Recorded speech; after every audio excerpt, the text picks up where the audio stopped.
Sweet dreams, little ones. You rest up in your hangar bay, because in the morning, you'll wake up to smell fresh laser fire, because you're in a Federal Corvette. And there's one thing that a core dynamic ship does well, and that's kill ships. Big ships, small ships, rings of ships. We even have a go at booping asteroids. Enemy shields down! Enemy dead! There's no further targets, Commander! That's all you'll ever have to say in a Federal Corvette. Core dynamics! Let's not talk about skimmers. We all know what it's like. You're busy managing your settlement when suddenly the alarms go off. Oh no, not again. That's right. A commander with a Federation naval rank of Admiral, an Imperial King no less, has landed in a ship worth over 100 million credits and is killing all your staff, while they look around for a 10 credit adhesive to glue an upgraded scope to their 100,000 credit assault rifle. They fly away with their super glue and you're left with a problem. How are you going to get your agricultural plant back up and running? How am I going to get my plant up and running? How are you going to find staff at short notice? How am I going to find staff at short notice? How are you going to deal with all those bodies? There's bodies everywhere, and they've stained the carpet. Wonder no longer. Call Aries Crime Scene Cleanup Services. Hello, I'm Harry, from Harry's Mine. After a sudden increase in robberies and murders by commanders since 3307, I've gained valuable expertise in cleaning up bodies, recruiting new staff and restocking stationary lockers. Now you can benefit from my experience by signing up to our Crime Scene Cleanup Service subscription plan. That's right. For only a small monthly fee, when your settlement alarms are activated, our rapid response cleanup crew will be dispatched, along with our patented Cadaver Scoop 150. The Cadaver Scoop 150 can be mounted to surface reconnaissance vehicles and skimmers to make tidying up your settlement a breeze. Wow, the bodies are gone. Our recruitment team has potential new employees on standby across the galaxy, ready to fill your vacant roles in security, logistics, administration, processing, and more. My plant's operational again. Thanks, Aries Crime Scenes Cleanup Services. Aries Crime Scene Cleanup Services. We'll have your settlement as good as new before the next ship arrives. Cadaver Scoop 150 disposal bags sold separately. You've flown ships at max speed. You've felt the power of the 30 megawatt mining laser. You've experienced the efficiency of the MB4 mining machine. Wow. But it leaves every hardcore miner with just one question. Why can't I get a shave that's that fast, close, and efficient? Introducing the Saracen MB5 shaving drone. It's so smooth. Combining the power of a mining laser with the convenience of a drone. It's like every hair is targeted by a fighter and destroyed. Saracen's patented shaving drone attaches to your face at the start of the day. Leave it to do its work, and when you come back to check, your face is shaved. He's so smooth. It's like I'm mining my face. The Saracen MB5 shaving drone. Now I feel manly. Saracen Shaving, making shaving an unnecessary adventure.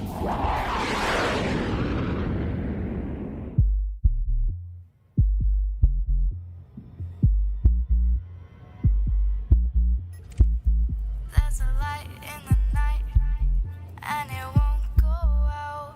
Now I found you. There's a heat so close that I never feel cold. Now I found you. I was alone, out in the dark. Then I saw hollow squares all around. Oh, now the calms call my name every night. Now I found you in the depths, gazing brightly at the neutron star. We share the field, scooping jack cones, leaping to the edges of the night. Oh, I was alone, out in the dark. Then I saw hollow squares all around. Oh, I was alone, out in the dark.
together.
whipping myself with a fern bush. God, there's There's no sound on Probably a good thing. the stream, It's which all is right. probably a good thing. Sorted now. I fixed one thing and broke another thing. There we go. You're on now. Okay. how's that? And hopefully the Twitch chat have just avoided what can only We've be all described avoided as a it, it's fine. traumatic. Yes, let's not put that image in their head again. No, please. It's bad enough it's in mine, Ben. We also have the drenched command SRV Banksy. That would be Commander Alec Turner. I am fully clothed and not beating myself with whatever it was that Ben was beating himself with. Wild. And of course, we have the glowing staff liaison officer, Commander Psychid, otherwise known as Claire. That's very funny because Katie said to me earlier, "You're a bit shiny." Accurate. Oh, we're all shiny at the moment, I think. Right. So if you wish, you can join us live. We're hanging out in game in open. Ben is flying around in the new shiny, which we will be talking about later. And I of am course, technically in open, but I am obviously in the super secret preview channel. Yeah. And of course, we've got the Chris Mark IV hanging out in Lave Station. If you cannot join us in game, you can always join the Twitch chat channel, which you can access through laveradio.com/live. Click on the live chat or go straight to twitch.tv/laveradio. Right, let's go around to the crew before we all suffer from heat exhaustion. Let's start with Alec this week. Hello. I'll go backwards because I can't remember, but it'll come to me. Today, I went to the cinema because it's got aircon and it's a nice place to hide for a few hours. I went to see Toy Story 5, which is fine. It's fine. It's quite busy. There's quite a lot going on, and also I Did didn't you sleep. cry? Nearly. There's a bit. There's a bit that nearly got me, but I'm becoming immune to it now.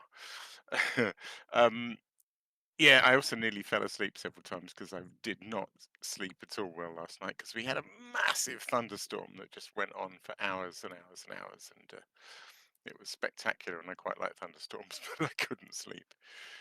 Okay, so that was today. Let's go backwards. So then, yes, at the weekend it was Father's Day, and we did a Father's Day classic, which turns out to be a really stupid thing to do in this hot weather, although appropriately named. We went to a steam fair, and it was indeed steamy. So there's lots of steam engines burning coal and making the whole place even hotter than it was, and there was no shade whatsoever. But there was lots of fudge and lots of beer and lots of cool things, and some old military plane flew overhead, which was cool, and they had a steam-powered sawmill which made light work of a tree, which was quite impressive. Yeah, so that was the good thing about the steam fair was we'd never been before. It was just one sort of not a million miles from us, so we just sort of drove out on spec. Turned out to be down a little farm road, and we were like half an hour after opening time or something. Massive traffic jam, so it took us an hour to get in, which turned out to be fantastic because our new car's got marvelous air conditioning.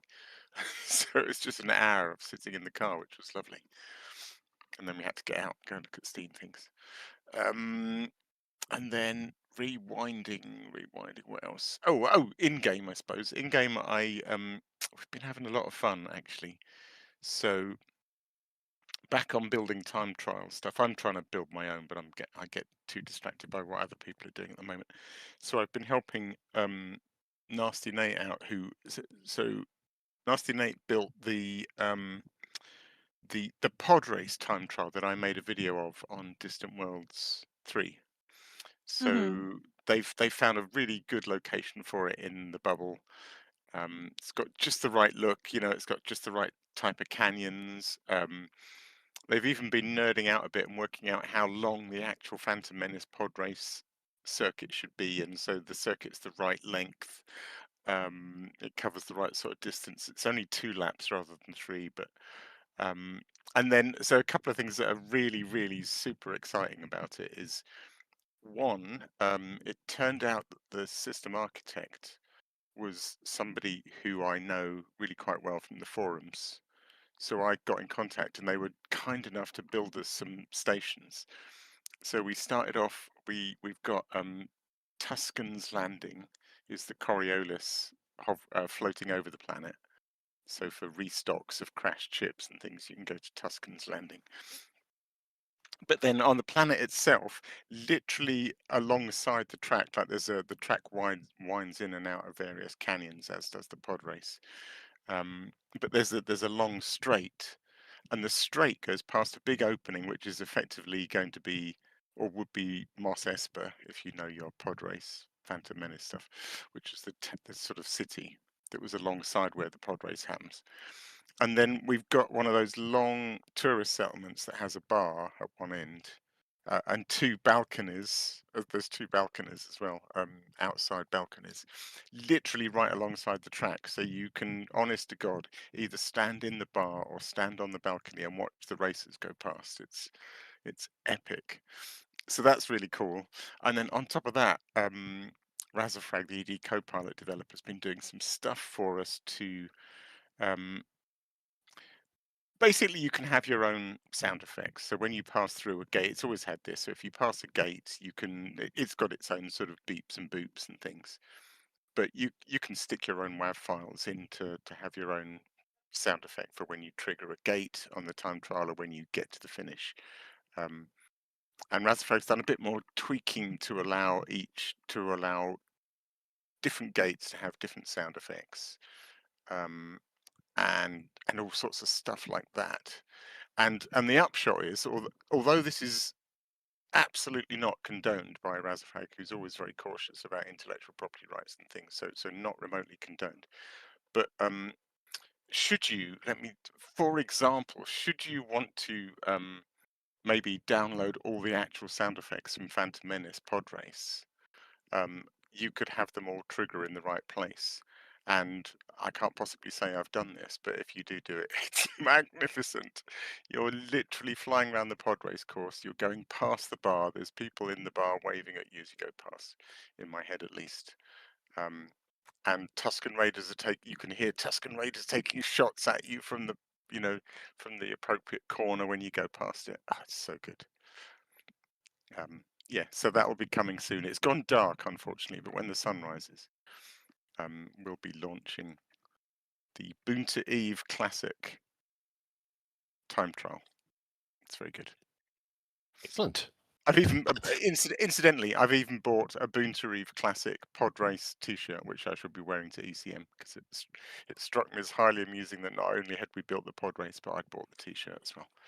Nice. Well, thanks for covering. While Discord decided to have a moment to itself. Ben, how have you been this week? Yeah, I've been good. I've done very, very little in the way of gaming. Past few days, it's just been too hot to game. But I did go and see He-Man and the Masters of the Universe, the movie, and I didn't realize that Brian May was involved with that and did all the music, a bunch of the music for it. Amazing. And the music and the soundtrack for it is amazing.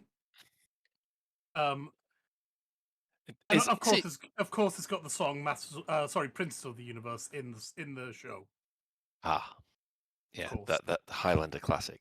Yeah, but it does have a bunch of music that Brian May's also done, like the riffs for the show for the film. Cool.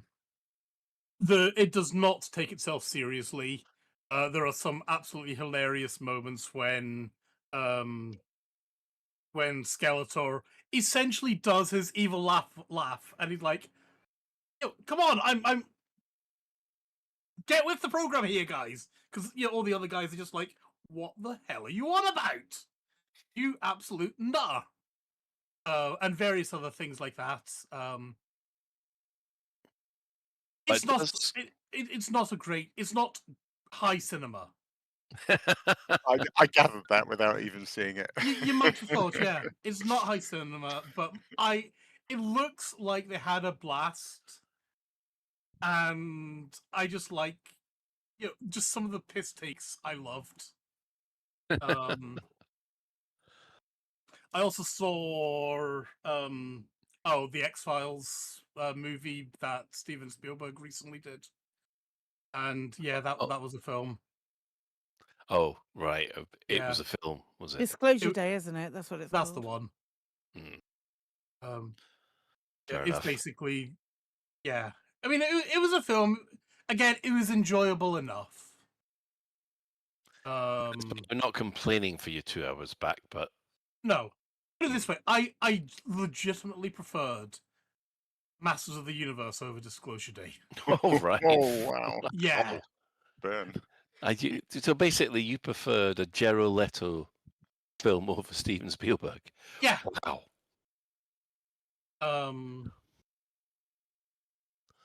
Yeah, it was a film. But on the other hand, it did get me a chance to go into the middle of Solihull, and there was a hell of a carnival atmosphere going on. There was some lovely food stalls and markets. There was a great live band. There was beer. It was nice just hanging around this middle of Solihull while between films. So that was a win. Not a sentence that I technically hear all that often. Solihull's often got little bits and bats in its little city centre thing. Probably trying to get people to come there, but still. Fair enough. Yeah. That's really been about the light of my life, as it were. That's the highlight, Solihull. Yeah. The highlight of my week has been going to Solihull and seeing He-Man. Ah, dear. Yeah. Right. Psychic, how are you doing in this? I'm So- good. I'm good. I'm good. I want to congratulate Ben on his new ad sponsorship that he's got with Solihull Tourist Board. That's very nice. You're damn right. What have I been up to?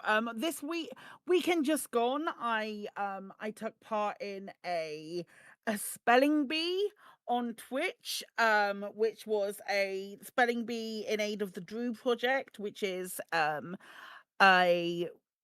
it's a really, really, really lovely charity that carries on the legacy of I'm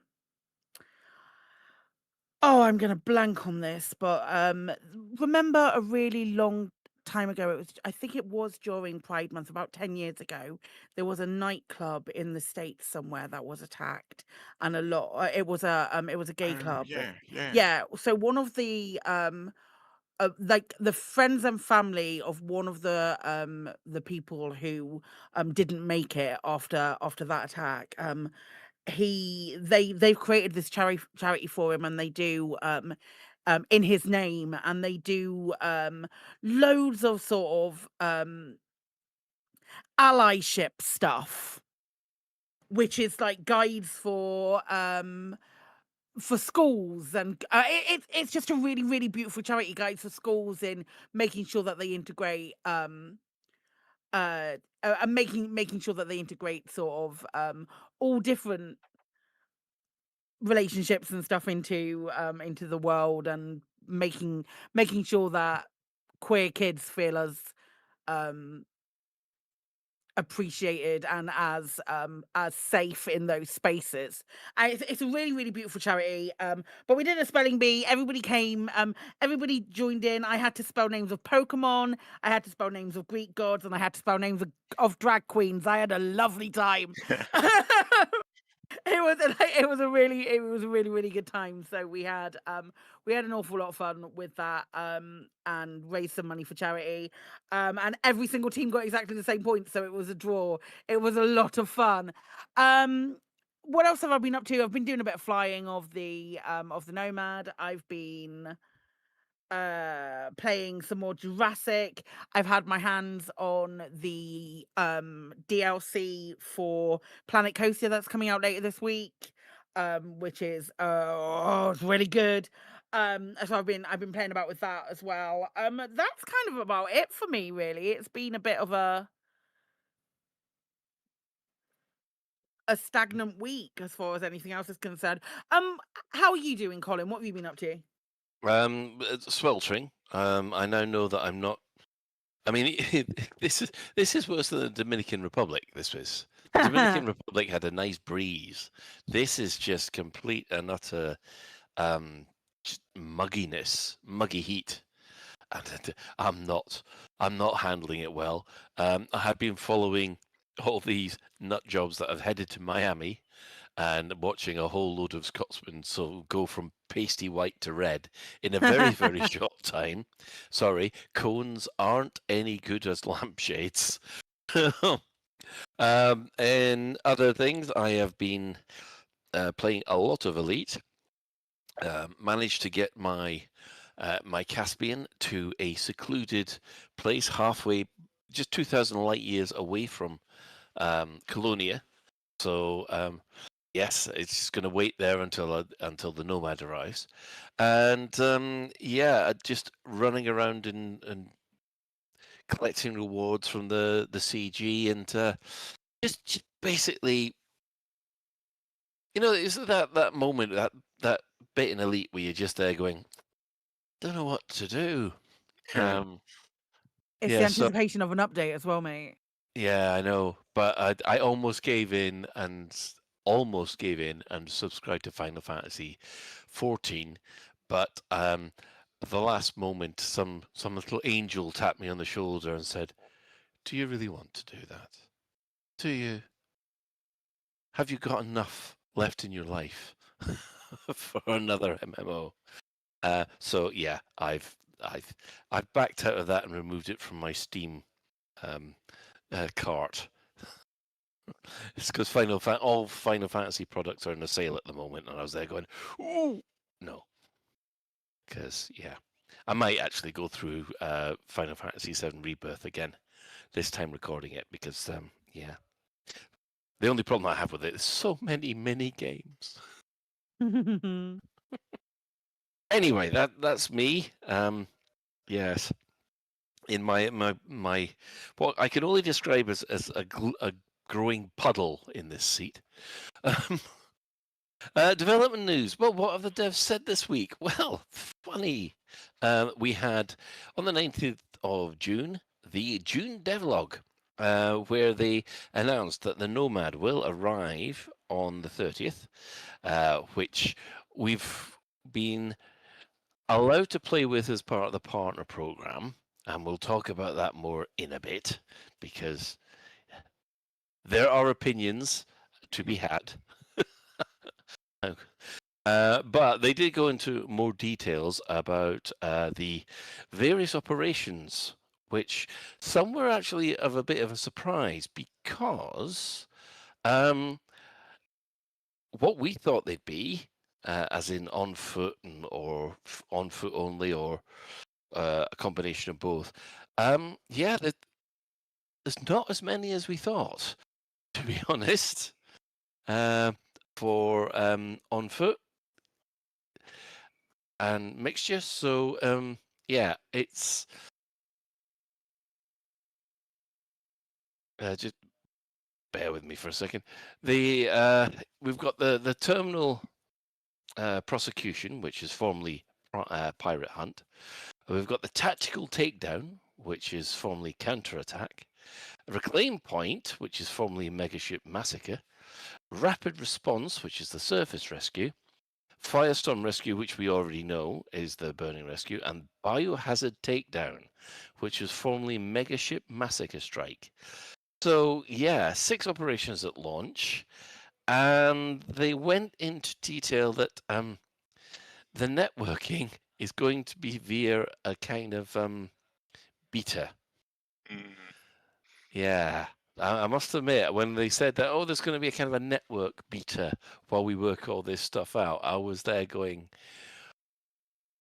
okay, I hope we're not going to end up with CQC Part 2 on this one. Well, what else? How would you fix it instead? Well, I know it has to be. I know in order for Elite to be financially viable, it has to be peer-to-peer. I know that. I'm not saying that.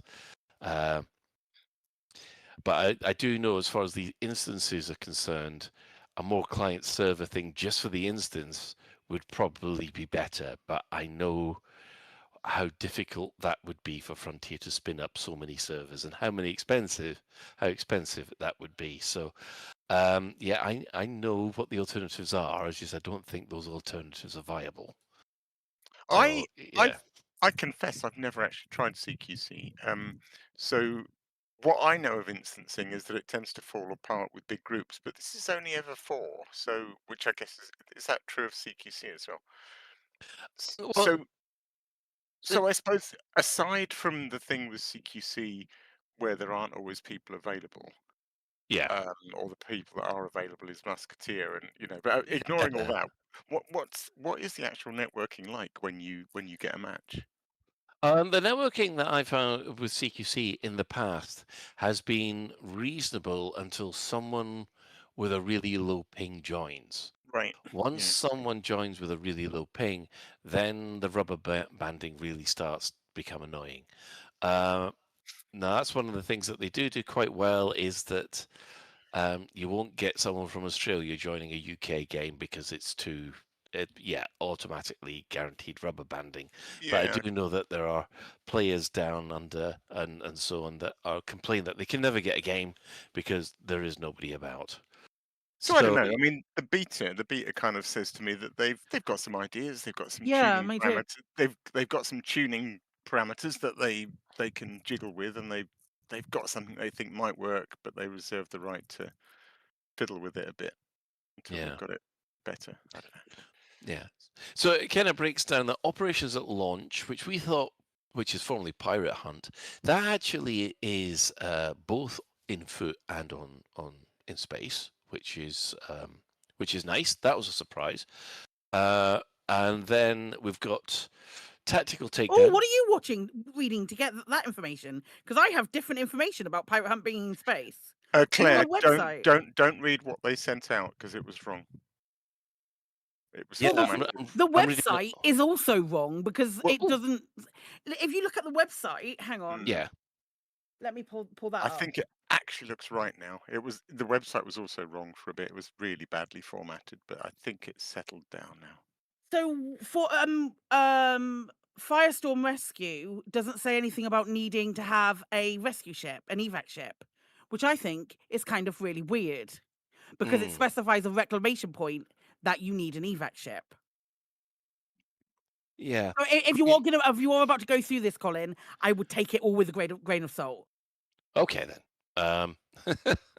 We do know that the first notification that we got from Frontier, they put a message out afterwards saying, "Oh no, it's all wrong," and then we had to look on the website, and the website was all formatted weird, and so we don't know. We don't have complete confidence in what's said. Originally, what I thought was funny was originally the one that is now called Rapid Response, but used to be called Surface Rescue, was originally flagged as being ship only, and I thought that's weird. Surface Rescue being ship only, but yeah, that's why would it not be ship only? We talked about it being ship only. Well, we did, but it's weird. But anyway, it's not. It's on foot apparently. Yeah, I don't believe that. Don't you? Yeah, I'm excited to find out. Right. Well, they have clarified one thing. They've given recommended gear for a full team in easy mode and for a full team in hard mode. So, yeah, that's interesting. And they've also said that if you want to try it solo, try it on easy mode, but with the hard gear requirements. And good luck. True thumbs up. You're welcome to try. Yeah. So yeah, you can do it solo if you wish, but yeah. Hey, I have no qualms that probably within the first 2 weeks we'll have people doing it solo on hard. I'm sure we will. Yeah, I think so. Yeah, but yeah, they've given a kind of a recommended number of players and things like that. So yeah, but This is the breakdown for the input in space. So we've got terminal prosecution, which was formerly pirate hunt. That's supposed to be in both. Then we have counterattack, which or tactical takedown, which used to be counterattack. That is again both. And then you have the megaship massacre reclaim, which is both. Then we have surface rescue, which is on foot. I thought that was It absolutely isn't. The information that you're reading on the website has to be wrong. Sorry. Why do you think surface rescue isn't on foot? Because read the description. Plant reports under attack. There's still some trapped personnel inside that need rescuing, but you can't delay. A huge hostile fleet is on the way. If evacuation isn't complete in time, there'll be no hope for those trapped inside. Are you expecting an escort mission? It sounds like a burning rescue to me, but just on foot instead. That's why I'm saying take everything that's on the website as a pinch of salt. Because I think the initial things that we received are the right are more correct. Do you? I guess we'll have to wait for a little while to find out, because at the moment, confusion is reigning and we're all getting wet. If only it was raining. Only. Right. So they have said that we've got 6 of these operations. There's a network and balancing beta, and then there's additional operations coming with various bug fixes and improvements, but they haven't given us any details about that. There's no timeline. They just got this arrow which is going launch with more arrows underneath. So yes, there's a whole load of FAQs, which was interesting. And then they said something interesting about the Merc coin, because originally the Merc coin, you were only able to get stuff from at the end of a mission or things like that. But they've now gone and changed it so that you can spend the Merc coin at ship outfitting and blueprints for your engineers. So they've incorporated it into the existing locations around the galaxy. Yeah, that seems to be quite popular. Yeah. Oh, and it must be highlighted that you do need Elite Dangerous Odyssey to play operations. Standard 4.0 Horizons will not work, and don't start me on Legacy. Right. Well, obviously, because we're lucky and we're part of the partner program, we got access to the Nomad on Monday, and I think everybody's had a fly around with it. The Nomad itself, it is a shuttlecraft. It originally was only supposed to come with the Caspian Explorer, the Panther Clipper, and the Type 11 Prospector. But after listening to the community, you will also be able to deploy it from a Mark 1 hangar module as well, which will include the Crusader, the Anaconda, the Bugula, that one, the Caspian Explorer, Caspian Explorer, Federal Corvette, Federal Gunship, Imperial Cutter, Keelback, Crate Mark II, Panther Clipper Mark II, Type 9, Type 10, Type 11. So yes, you can put a Type 1 module on those, but there's also the Type 2 module as well, which if you're able to do with a Type 1, what's the point of a Type 2? But I'm the not Type 2 is lighter and more efficient.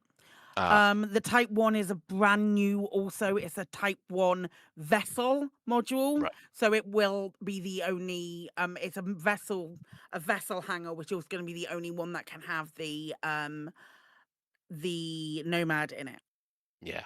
The Nomad will be available for, right, brace yourself for this one, 16,520 arcs, which is just under £9. The Stellar bundle, which includes the Cliffhanger orange paint job and the Strider kit for 33,000 arcs.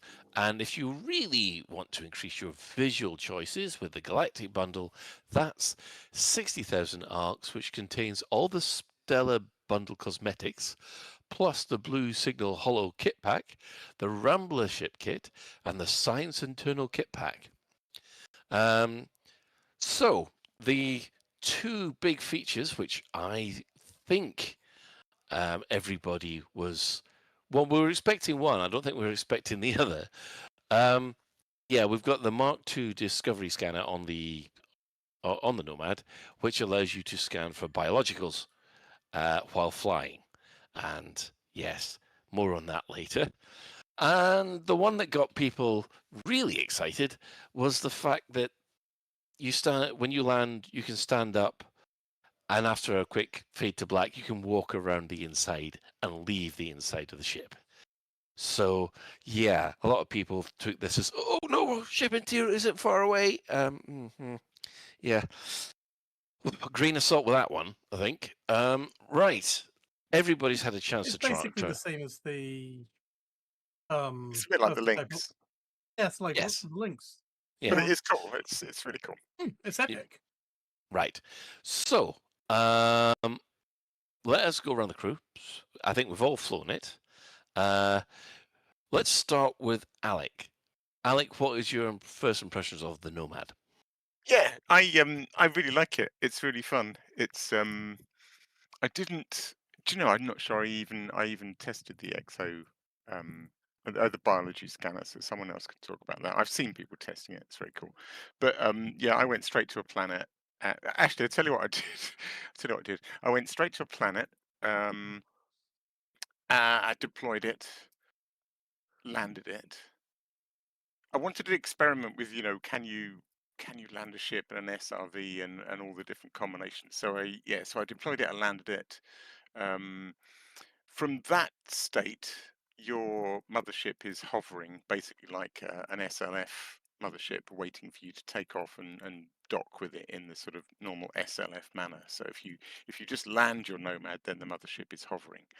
But you can then get out on foot from your Nomad, at which point, if you dismiss the mothership and then recall it, the mothership then comes down and lands for your on-foot commander to get back on. So then you can get back on and do things like deploy an SRV and park the SRV next to the Nomad. And no, it won't fit inside, but so all that stuff's quite fun. And then you think, well, hang on a minute, now my mothership's landed, how do I get the Nomad back inside it? But that works because you dismiss the mothership and it disappears off into space and vanishes, and then you get back in the Nomad and you take off, and then you recall the mothership, and the mothership comes back and does its normal thing where you can then request boarding and fly into it with the Nomad. So it's all quite cool. I like the way all those different bits work. What was funny though, I did report a bug today. I took a big hangar that could fit 2 Nomads. So then I basically went through this rigmarole of deploying a Nomad and landing it and getting out on foot and recalling the ship and getting back in the ship and taking off and deploying the other Nomad and landing it. And so I ended up with a screenshot of my ship landed on the ground with 2 Nomads and 2 different SRVs parked, 2 different Nomads and 2 different SRVs parked in front of it, and me on foot, which I enjoy sort of testing all those things, and that worked really nicely. But in the middle of testing all that, I realized that when I was in my ship about to deploy my second Nomad from my 2 Nomad hangar, I realized that the first slot that I'd already deployed was still sitting there saying, waiting, it still had the deploy option. And I thought, well, hang on a minute. They did say that there were infinite resupply on these Nomads. I wonder if they've cocked up and I can launch an infinite number. And how amazing would the screenshot be if I had like about 100 Nomads parked all around my ship? So I took off again and then tried to deploy a Nomad that already existed, which I already had out. At which point, and this was spectacular, and I wish I'd videoed it, everything exploded. So the third Nomad that I was in exploded, the mothership exploded, both Nomads on the ground and both SRVs on the ground all exploded. It was incredible. It was truly spectacular. But yeah, you can't. It turns out deploy an infinite number of Nomads, and if you try, and then it crashes with some Scarlet Crate error or something. So yeah, that's been reported. But yeah, that I did all sorts of things with it. I'll let some other people speak, but I generally just loved the way that all the different bits worked, and you can get out on foot and all those things. I think I should clarify at this point. Actually, we don't know which is the correct operations list because we've in all the emails we've had, we haven't had anything to say. Oh no, this is right. So yeah, it's a bit of an interesting one. Yeah, I think Claire is right. We'll have to wait and see on that one because Yeah, well, I mean, confusion reigns on the operations list. I'm sure there will be plenty of opportunity to find out. Yeah. Three things to actually note about the Nomad. Refueling issue. There's a refueling issue with it at the moment. They're looking into it, so hopefully Because that will. I'm guessing you can't. You can't synthesize, can you? You can't synthesize. You No. can't synthesize, but you are going to be able to.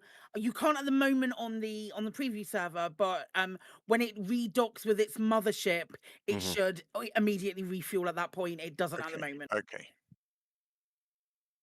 And the other thing is multi-crew. The Nomad is designed and intended as a single seat / single person ship. Any references to multi-crew in the game are incorrect and will be removed for launch. So it does kind of explain why we've had people being left behind when it takes off, even though they've come on board. So yeah, and the other interesting thing is the NPCs will now fly new ships up to the Type 11 with this release. That's going to be good. Oh yes, if we're talking new things outside that, I'm sure we want to come back to the Nomad because I want to hear what you guys think. But yes, yeah. So NPCs flying some of the new ships have been sighted. A thing I wanted to quickly mention before I forget. It'll only appeal to a certain audience, but the second DW3 decal, the proper one, the one that matches the other two, and not the one that Frontier went off and designed by themselves, is in the preview build. So we'll probably. I just whacked it on. I didn't even think about it, and I posted a screenshot in the FleetCom channel, and people started going nuts over it because nobody had seen it in the game before. I didn't realise it wasn't actually out. But yes, the proper DW3 decal is done, and it's in the preview build, and it looks lovely. And it changes color depending on what your ship paint job is as well, so it looks really cool. Anyway, sorry. Yep, excellent. Okay, Ben, you've had a quick play around with it. How have you handled it? Yeah, I too have deployed the DW3 decal, so yes, I can confirm it is there. I've also found out you can't draw with it, unfortunately. You can't skid with it. You can't skid. When you skid, it just seems to bounce, basically. Disappointing. Yeah. So I was hoping we could skid. So no Nomad Banksy then? I don't think so. I'm just thinking. I might try lowering. I might try bouncing off the ground with my landing gear lowered, which is something I don't think I've tried yet. So I should probably try that, but I can do that right now. I have loved just hooning about in it because it's a lot of fun. Yeah, it's fun to just fly close to the ground and fly what feels like very fast, even though it really isn't. The engines are pretty. I did find out it can fit in a garage, so that was nice. Unfortunately, you can't do anything once you're in the garage, but you can fit in a garage. I'm just getting very close. No, I just bounced, unfortunately, Alec. Okay. So sorry about that, mate. And we bounce again. Bounce. Yeah. Oh, very bounce. I love the interiors. I love that we've got a couple of them. I frankly want an interior that's got a coffee machine because I think, Ben, as do you anyone want to will go into agree. that? Because listeners might not be aware of that. I thought that was quite an Oh, interesting thing. yes, we can go into that. Let me land. We can go into that. So there are a couple of interiors, both obviously science related. I think I've got the one that's got more. Let's land. Go down. I've got the one that's more sciencey, gizmo-y kind of things, as opposed to here's lots of plants in my plant bowl.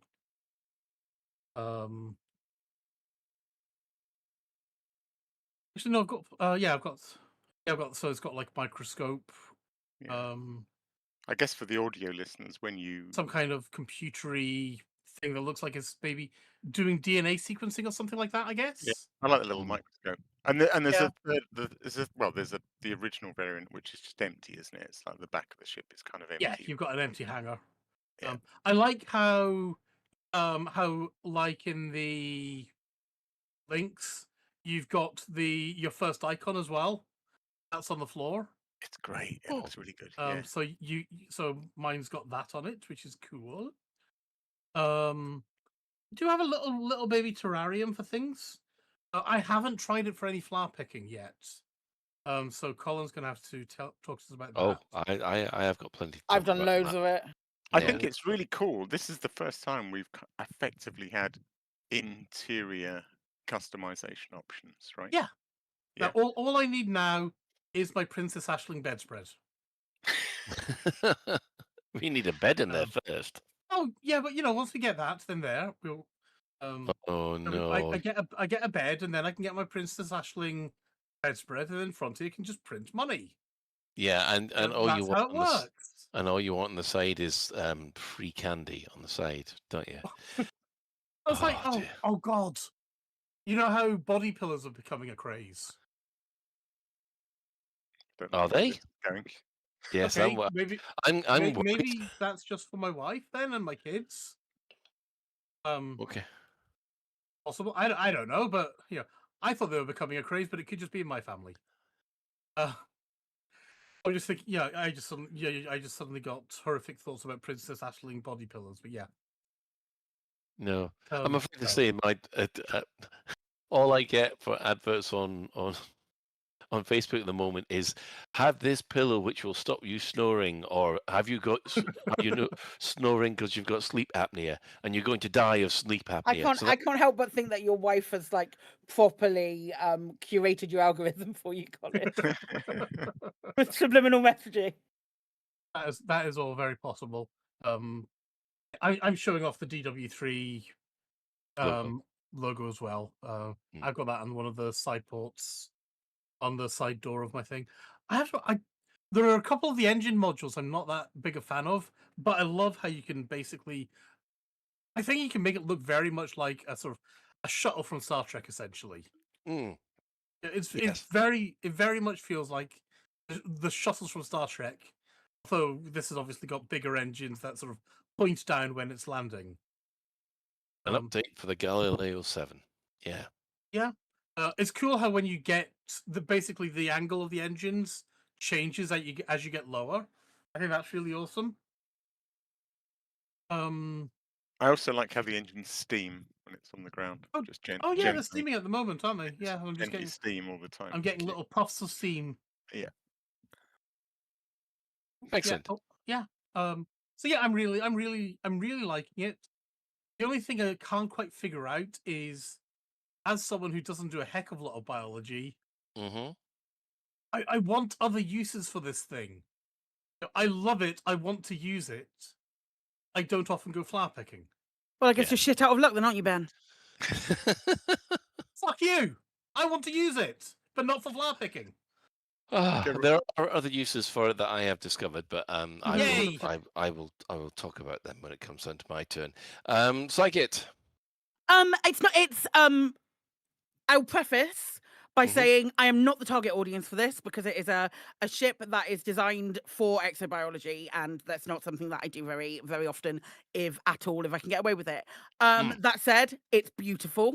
I think it's gorgeous. It has the best hollow skin on the game, or like best hollow things that they've done so far. I really, really, really like the scanner. I thought the scanner was super cool. I love the way it can almost land at 90 degrees. It's so funny. It my biggest about it though is it is solving a problem that Frontier has created. And I know that it's a weird way to say that because it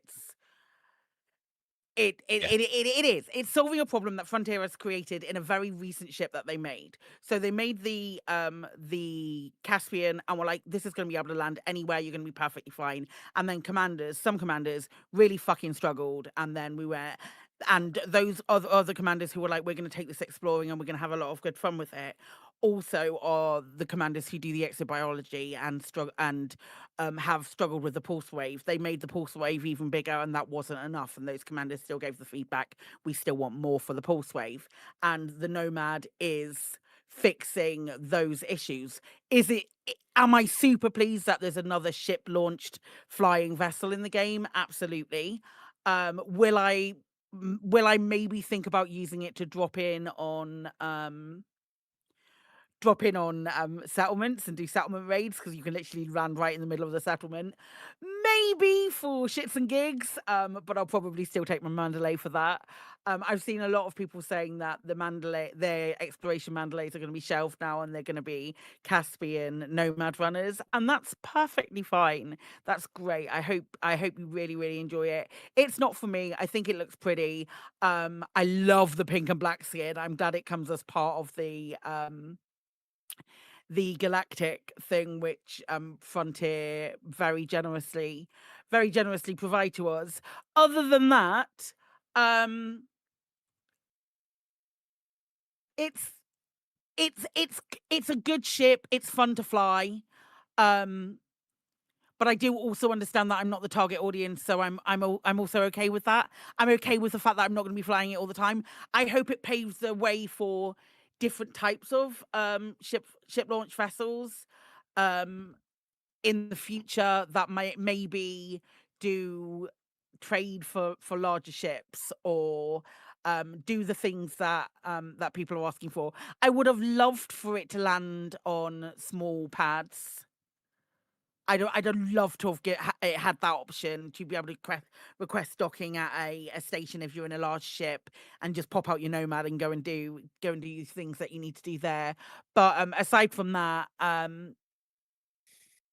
it's fun enough. What do you think, Colin?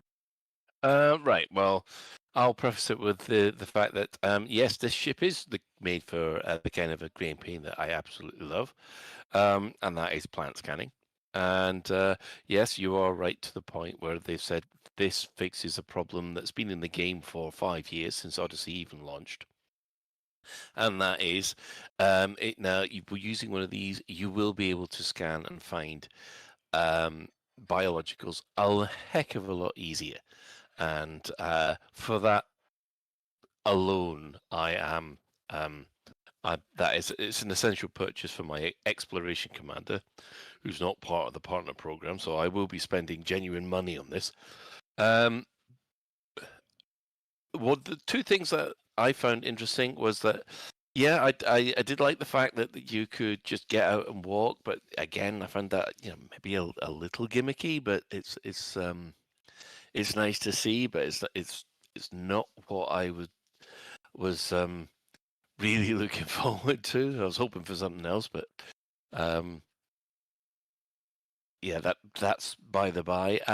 I don't think it was actually created to fix a problem with the Caspian. I think this was always going to come in, and the fact that it fixes a problem with the Caspian is a happy coincidence. Yeah. But then again, I don't think I've had that much problem with the Caspian as some people have had, so that's not a problem. Overall, as I said, I'm going to be buying this one first off. If you are plant scanning and exploring, I think this is an absolute essential purchase. But but I do know that there is another use for it, and I know, and this might sound a bit weird, because it's got two pulse lasers on it mostly, which are fixed, but it's also got the data scanner. Now that means that you can actually take one of these, fly it into the old Horizon areas, and scan things in there, which I found really, really fun. Yeah. And yeah, it was really nice to be able to interact with the older parts of the game using this. Because normally, when you're flying around, especially some of the big bases, or driving around on some of the big bases, normally you've got to go through this whole rigmarole. Oh, you've got to disable that screen, you've got to disable that, go there, and then finally scan what you want while you're still being attacked by X number of skimmers and things like that. And I found this to be really, really fun. It's still vulnerable. There's a lot of anti-air ordnance there that comes your way, but it's nippy enough to avoid a lot of that. I think the only downside that I've got for this, and this might be a little bit of a nitpick, is that I'm finding this one more maneuverable, even with the landing gear down, than the ship launch fighters themselves. And I thought that wouldn't have been the right thing to. I would have thought, the Imperial fighter is supposed to be able to turn on a penny, and yeah, but this thing can seem to match the turning circle. So, but then again, I suppose it's a more modern ship. We haven't had a ship launched vehicle in almost 10 years. So there's 10 years of advancement. Although it's got pulse lasers, I guess it's not really an offensive vehicle. No, it's not. So it doesn't matter that it's more maneuverable than SLFs. Like, it's not going to... Although I have used it to take out a bounty. Have you? Oh. Yeah. A few minutes ago, the police were shooting a criminal, so I joined in. Oh, and got the final kill with the Nomad. And I got a kill, and I got all of 400 credits for it. Excellent. Nice one. As well as a 350 credit fine. I suppose the downside is obviously the price. I must admit, a lot of people just went, hang on, it's a ship launch fighter and it's costing the same as what, a medium or a large ship? Not because it's your No, range. it's not large. It's the same as the mediums and the small. So, like every other ship that hasn't been a large ship have been at these price points. Yeah. I was expecting maybe sort of like 10-15% off. Mm-hmm. Yeah. I would say from an in-universe point of view, maybe that doesn't make much sense, but I would say you get as much fun and sort of gameplay out of this as you would another ship, adding another ship. I'm with you, Alec. There. I think it's if you're in the target audience for it. Yeah. I would recommend if people have got some arcs and are looking for something to buy. I think I would sort of recommend getting a Nomad rather than just yet another ship for their fleet. Yeah. I mean, I must admit, well, as I've already said, this one's already a day one purchase for one of my commanders. So, but if my other commanders aren't exploring, so I don't see any use for this for my other commanders unless all of a sudden they come up with a new build, because they've got 3 Nomad types out already. There could be more Nomads coming that do different things. What are the differences between them? Those 3 types that you see in your. Well, it's just the internals, isn't it? No, there was nothing. There was no difference between the 3. It's just the ship internals, wasn't it? Well, no, that was an option. No, the internals are the optional cosmetics. Yeah. So actually, yeah, I'm glad you raised that, Claire, because that baffled me. There's something. Yeah, in the preview there build was. It's probably it is probably just a preview build thing. But the 3 ships that are in the that we currently have access to with the Galactic Edition, I think, are Standard, Stellar, and Galactic Edition. They're exactly the same. There's no difference to them. There's no internal change. The internals are within the livery. You don't think they're meant to have different weapon loadouts or anything? No, I think it's just the one. Okay. I was metallic. I thought it was going to be maybe one with pulse lasers, one with rapid cannons, or something like that. But it could go either direction, I think. Yeah. I will say about this about it. I will be buying obviously the basic version. That's only £9. I think £9 is for the enjoyment that I'm probably going to get out of it. It's going to be value for money. I'm not sure whether or not I'll go for it, punt for anything higher. But yeah, I think the more I think about it, and the more that this gives me access to more exobiology scanning. Yeah, I'm all for it. I mean, the whole point was that when I actually tested this on Monday, I landed on a planet which is not that far from Shinrata Dedra. It had 4 biologicals on it, including the dreaded bacterium, which is exactly the same color as the planet's surface. And flying around in this, it took me 5 minutes to get all 4, and then off for the next planet. It's That really would good. That would have taken me half an hour. It's really good that it shows it on the on the radar as well. Like the different colors on the radar is really clever. Oh, does it? Yeah. Like I say, I That's hadn't cool. tried it on the radar dish. You mean at the? Yeah, You yeah. still have to hop out and scoop it Yes. up. Yeah, Yes. but that's Oh yeah, fine. yeah. Yeah, that's absolutely fine. I mean, I was hoping that they wouldn't do that. There was people asking questions about sample limpets and things like that, and I'm there thinking, Yeah. no, they're not going to put that in because the main reason for this is to solve the issue about finding these biologicals. Not Yeah, and the other point, one of the other USPs of this is that you can. It's a ship launch fighter in quotes, that you can land and get out of. And if you didn't need the plant gun, it would defeat its own purpose because there'd be no point getting out of it. Yeah. I should also point out that the UI is actually different from a standard ship launch fighter. You can't issue orders to your NPC pilot if you've got one. So the can ship will dismiss or recall it, right? Yeah, the ship will the mothership will follow you at a certain distance if you've got a pilot in there. But otherwise, yeah, it will just dismiss itself once you go far enough away. Unlike a ship launch fighter, which would self-destruct if you go far away. So yeah, it's certainly different. It certainly feels like they've taken some SRV mechanics and some ship launcher fighter mechanics and mushed them both together for this, which, yeah, I'm happy with. Yeah, can I jump in on one thought that I had, Colin? So on. you were saying about how good it is for exobiology, and also interesting that you mentioned the data scanning of horizons that it can do. One, is it a negative? We have to move on. The game changes, and we have to move on. One slight negative I have with it is that when we first got Odyssey, and I first started trying exobiology, one of the great joys I had from that was the thought that it finally really gave the SRV a purpose. I always, well, for a long time I felt that one of the real points of exobiology was that it gave you a real reason to get out in your SRV and go exploring planets, not just driving 10 meters to a rock and shooting it, but really, driving 20 kilometers, getting out there in the SRV and getting in those hills and really the stuff I love, really exploring a planet in an SRV. And this thing rather kills that, which I think is a shame. I mean, you can still do it, and I probably will still do it.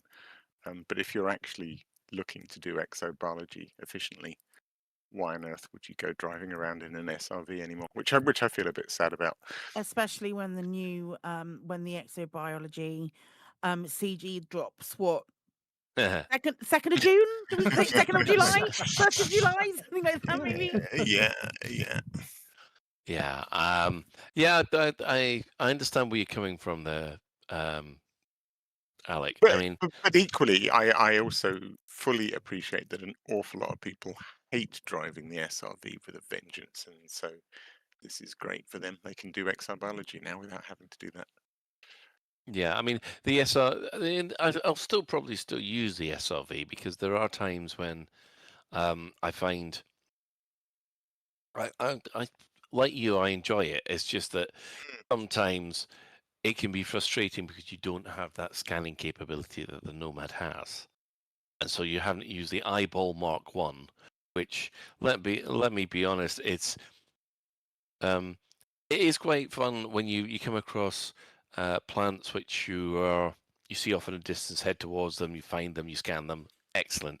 But it has just been the bacterium which has been the absolute bugbear for me on this.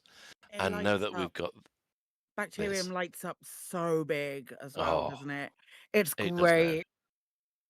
And yeah, just flying around and seeing all these patches of bacterium, which I would have had no chance, despite of what people say about using the external camera and looking down on your SRV from a distance. Even then, I had trouble finding it. So yeah, this to me, I mean, I've just hit geneticist with my exploration commander, so it's taken me 5 years to get to geneticist.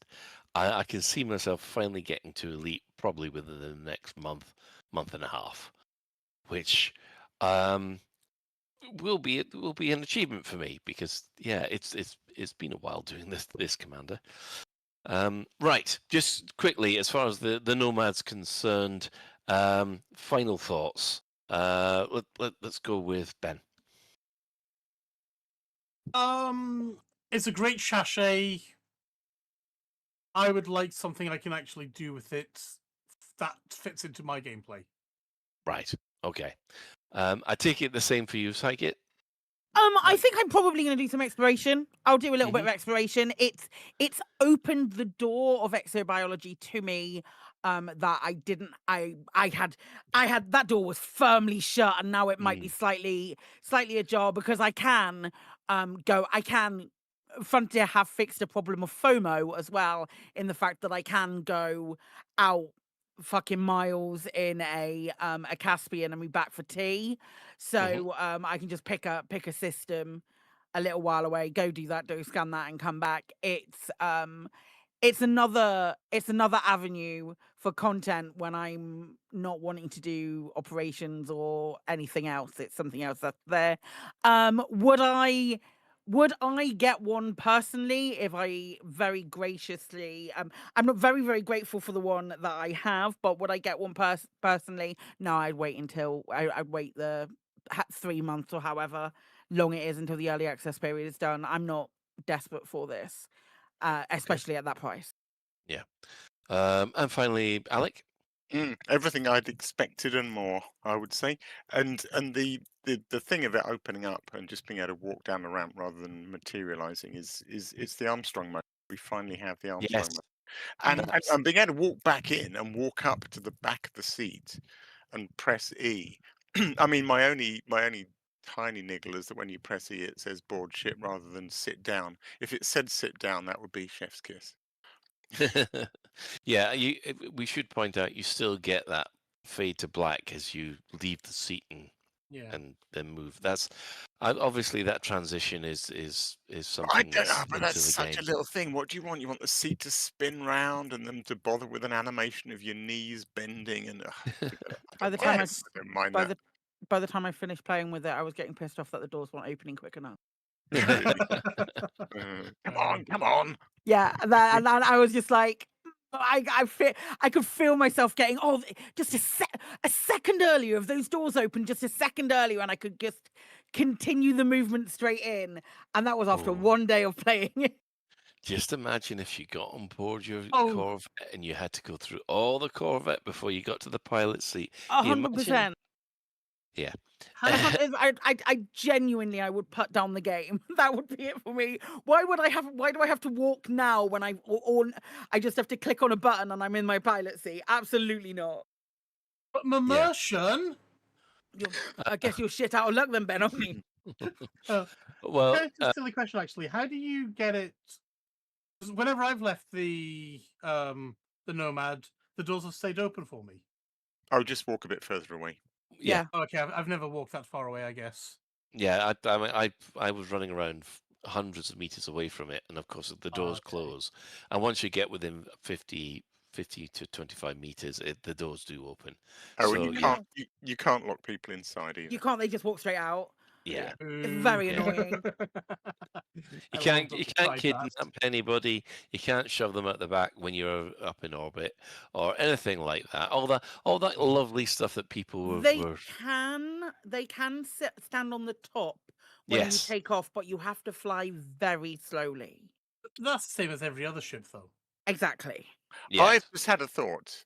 Okay, so it's got no cargo, but if you scooped up something like a Thargoid sensor in your SRV and then got yourself in just the right position to poop it out the back into the Nomad, do you think it would stay when you took off? No, I think it would fall directly No. out the bottom. I suppose It's I a bit of a shame because I would like to be able to load up basically some Thargoid or I like the idea Xeon that it balls. can have a cargo capacity of 1 if you're very cunning about it. Yeah, what I would love is the fact that when you do that and you drop the landing gear, the back door opens and you can drop one out the back. That would be funny. You could always do your own dam buster bouncing ball raid with that, but yeah. As far as me as my explorer commander will be definitely, as I've said, I cannot wait for this to be picked up, and I'll probably be playing more with my exploration commanders until I get bored with flying the Nomad. So yeah, I'm 100% in for this one, and yeah, flying it about, really enjoyed it because it felt as nimble as a kestrel, and yeah, but I don't know. Maybe I'm just being a little bit petty because I felt this is supposed to be a shuttlecraft. It's not supposed to be like a fighter. I was then The Star just Trek shuttles are fairly nimble, though, really, aren't they? no, but what it does remind me of is the Mass Effect shuttles, and I'm there thinking, the pilot in Mass Effect 3 was complaining about the fact that this thing turns like a brick, and I was there thinking this thing should turn like a brick. Instead, it's turning like a fighter, and then I know Flies it's it right in that right yeah. Cortez. So yeah, that's just me being that's my only little picky bit about it. Everything else, chef's kiss for it so far. So Just to clarify, is chat, too Colin's really Colin's problem with it is that it flies too well. Yeah. Frontier, if you're listening, if you could make it fly worse, but specifically because Colin asked for it, just to clarify. You know, Make it fly like a brick for Colin. You know what? Knowing them, if they do hear this, they'll go, right, okay, Commander Phoenix to fire, cut down maneuverability by half. Everyone else can be able to maneuver it delightful, but not him. Anyway, so overall, pretty positive reception so far that I've seen. After all that, we can finally move on to the community news.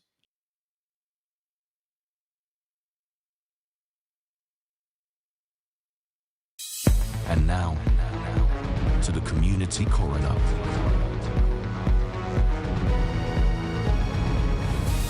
It's a dead game, innit, mate?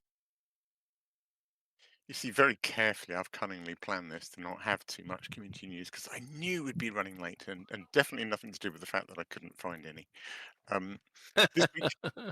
This week, I just have 2 things from Midnight Wraith, who was kind enough to shove them in the community news channel on our Discord.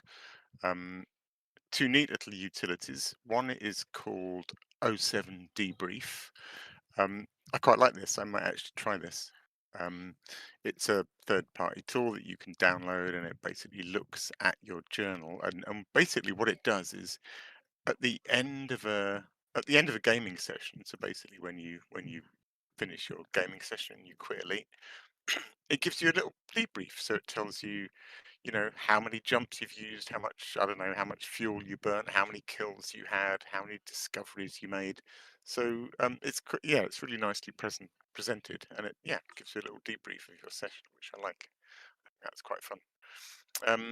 And also, also by Midnight Wraith, another colonization tool called ED Colonization Assist, which is kind of usual thing of tracking colonization builds and requirements and fleet carrier logistics and all that good stuff.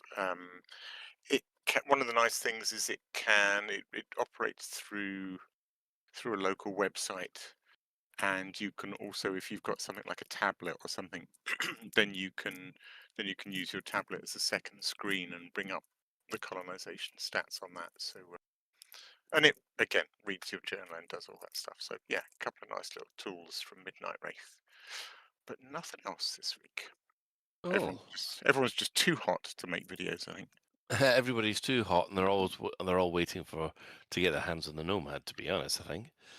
So if you have a community event taking place soon and you'd like us to shout about it across the airwaves, tweet the crew or blue sky the crew at Lave Radio, email at info@laveradio.com, or drop us a suggestion in the community corner channel of our Discord. But as we've just seen, Alex will hunt you down. Well, he's not really. He's giving up on the hunting, I think. It's too hot to hunt. It's too hot to hunt. Too hot to hunt, right? The episode name.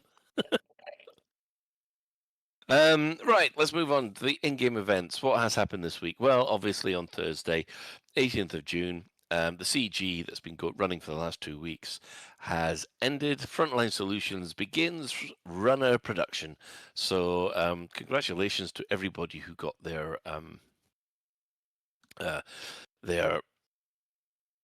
Postman pipe skin for the Panther Clipper and the Type 8. So yes, enjoy your skins, everybody. Apparently, there were over 20,000 people who all contributed to that CG. So yeah, quite a lot over two weeks. So 20,000 accounts, I should say. It's not exactly 20,000 players, but you never know. So overall, I think it's time for the power play rankings.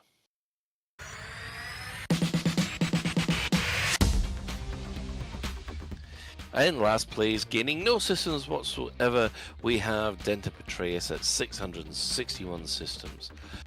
In 11th, Torval, she loses yet another system, so her total falls to 754. In 10th, Delane gains a system, bringing his total up to 840. While in 9th, Winters gains 11 systems, bringing her total up to 1,115. Archer remains in 8th, having lost another 6 systems, and his total has dropped to 1,292, while Antal gains 11 systems, bringing his total up to 1,328. Now, something interesting is happening between 6th and 5th, because Grom has gained 9 systems in 6th, bringing his total up to 1,472, while in 5th, Kane has only gained 5 systems, so her total is only 1,476. There's only 4 systems between the two of them. Could we have a place swap back next week? That's up to Chicken Cow God and the rest of them. In 4th, Lee Young-Roo gains 4 systems, bringing his total up to 1,830. However, the Emperor loses yet another 9 systems, so her total falls to 1,884. Within 60 systems, when a month ago there was over 100. In 2nd, Mahan gains 10 extra systems, bringing his total up to 2,082. While, as usual, Princess Aisling Duval's in 1st place, 8 new systems for her, 2,572. And that is your power play rankings this week.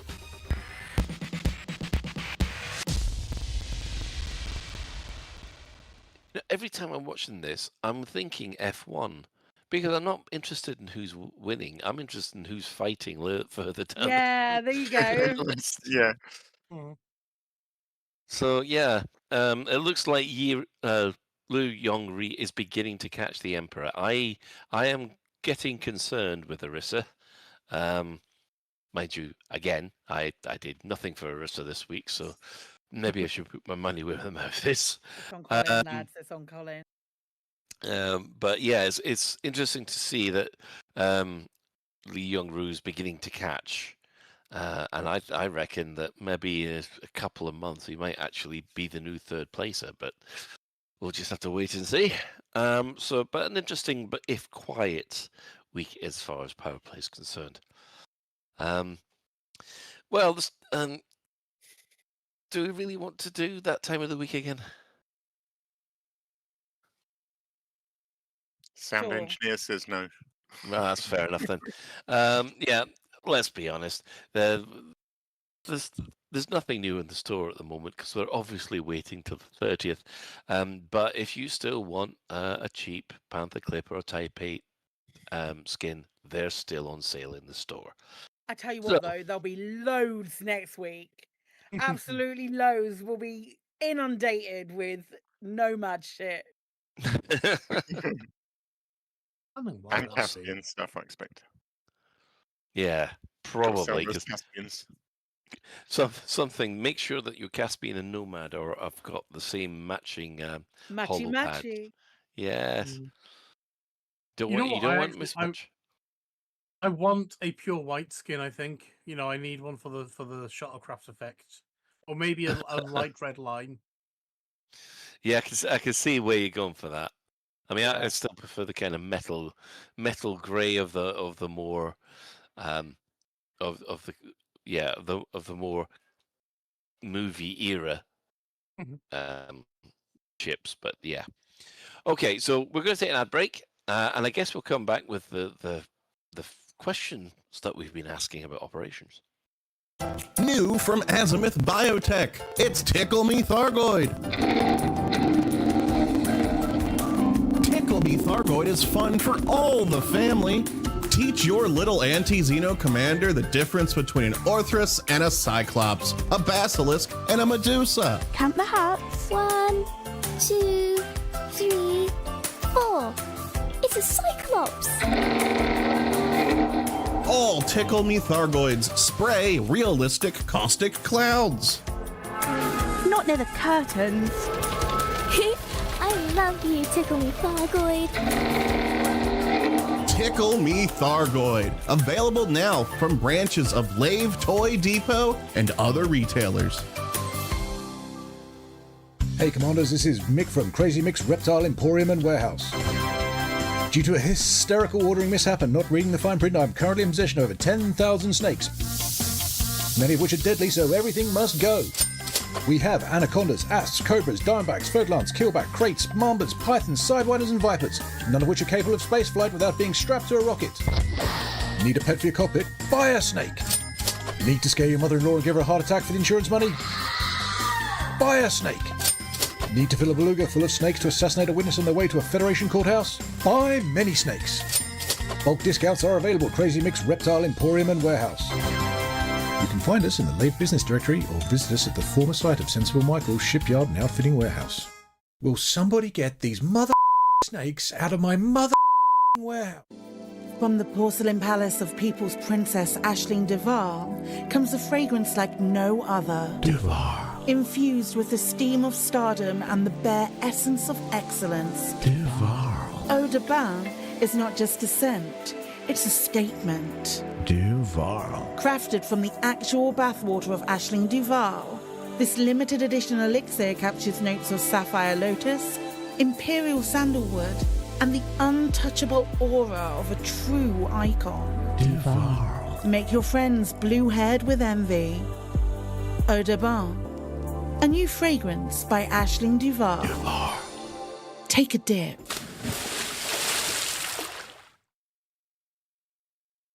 And welcome back. I don't know if anybody there suffered from splashback, but moving on. I hate that advert. I hate that advert so much.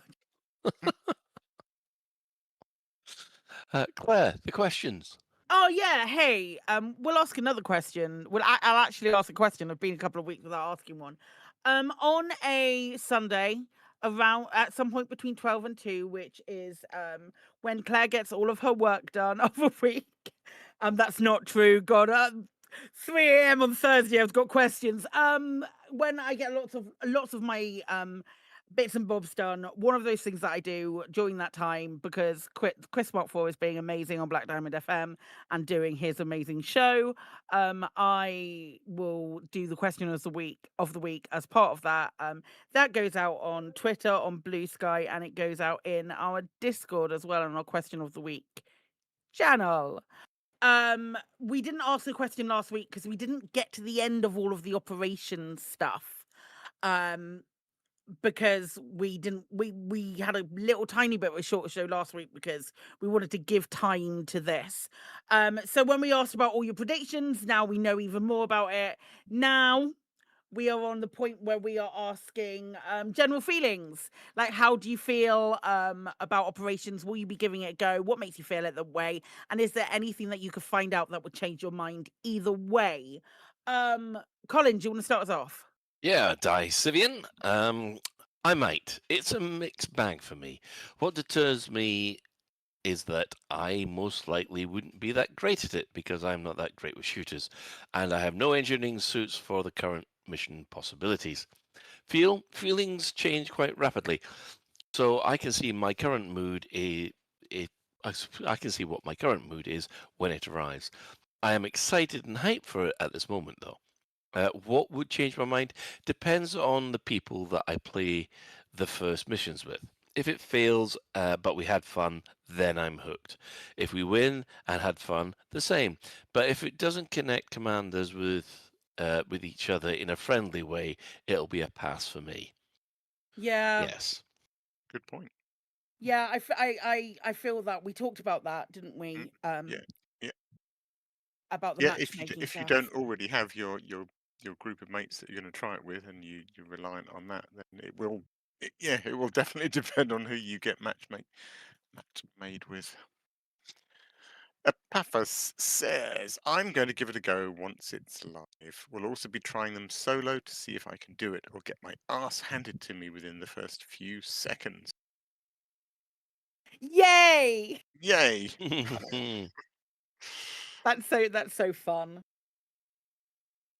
See how difficult it is to do it. So, excuse me. It's one of those things where I really want it to be so difficult in solo. I really, really, really want it to be so difficult in solo. But if it isn't it like I'm feeling like it's a bit like yikes, the image of Michael Scott. You know, the gif of Michael Scott, that meme. If it's super easy in solo, I'm gonna be slightly disappointed. I'm not gonna lie.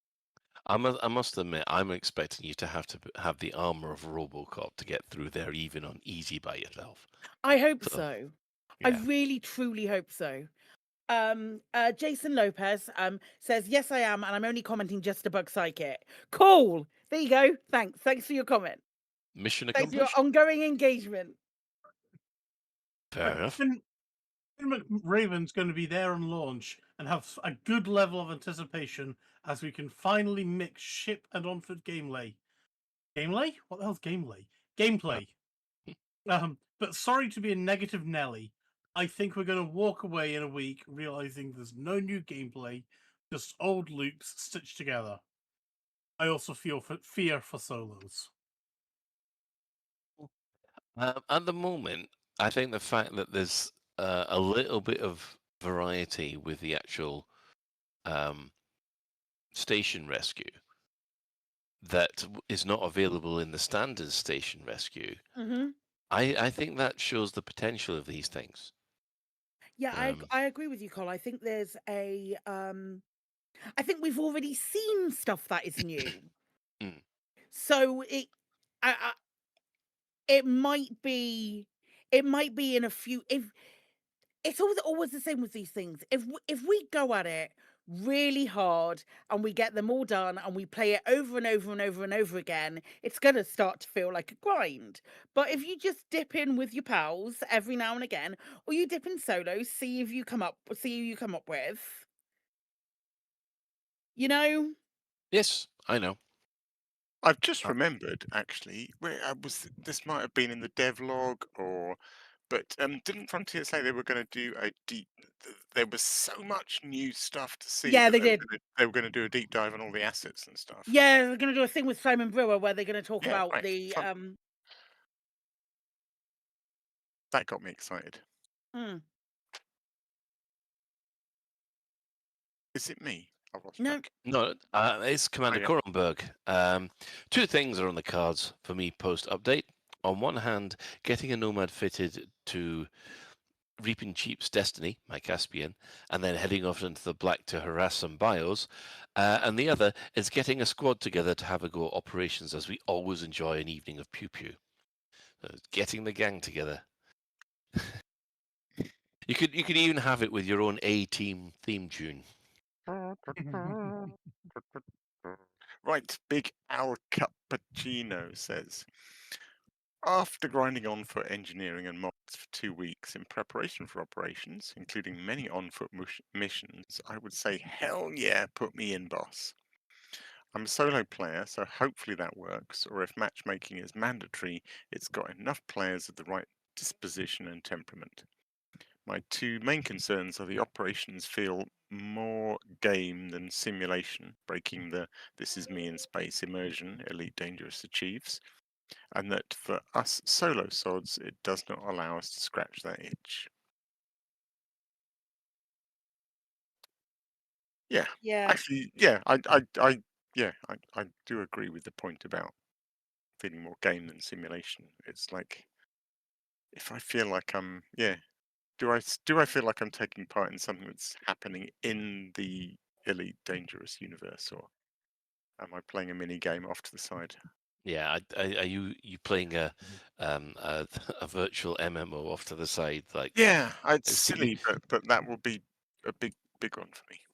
yeah. I mean, technically, CQC, according to the in-game lore, is supposed to be a online online game, but yeah. But it isn't. It definitely isn't the same with operations because we've just had a CG to get our operations runners up and running, so they're Yep, definitely in game. yep. Yes, very true. Okay, so Chicken Cowgod says, not gonna lie, I was so excited about operations, but my dumbass decided to go on an exploration trip for the rest of the month with the end goal of visiting Beagle Point. Sorry, Kane, you might have to wait. Absolutely blasphemous, I know. Those pretty new colours are gonna be beautiful once I get to take pictures of them. But I know that I will be hearing a lot from my fellow squad mates and Caniacs about this, because once operations drop, we will have to find out what they offer for power play immediately. Just please don't be absolutely broken in what you do for undermining. I beg you, FDev. I don't think anything's going to be getting me back to the bubble before next month, though, unless there's another relic rush, or I end up failing to miss the ground when descending for some exobiology. But you best believe once I'm back, I'll be resuming my Kane subscription and will use operations for whatever they have in store. Good news, Chicken Cow God! You can telepresence from any place in the galaxy. So if you time your visit to, I don't know, Sajay, if you head in the direction of Sajay instead, you'll be fine. Just hop into operations with a bunch of you pals who are doing it in the bubble. Thumbs up. One thing that we did miss out on is obviously the new visuals, because they are in part of the this preview that we've got. What was Yeah, people's they quick are. impressions of those? Oh yeah, the galaxy Oh, looks nice. The Milky Way band. yeah. Yeah, that's what I thought. I hadn't really noticed anything else. No, me neither. Fair enough. Yeah, I mean, it's not jumped out and said, "I'm a new color scheme." Yeah. I mean, one of the things that I'm going to do before the preview ends is I think I'll take my Caspian to the Guardian ruins to see whether or not the new lighting improves the Guardian ruins. I think. Right. Ben. Stupid Morpheus is saying that can't say I'm too hyped for it. I'll give it a shot, probably. But until serious changes are made to power play, I can't find myself playing Elite regularly. The situation with AC mean anything, Colin?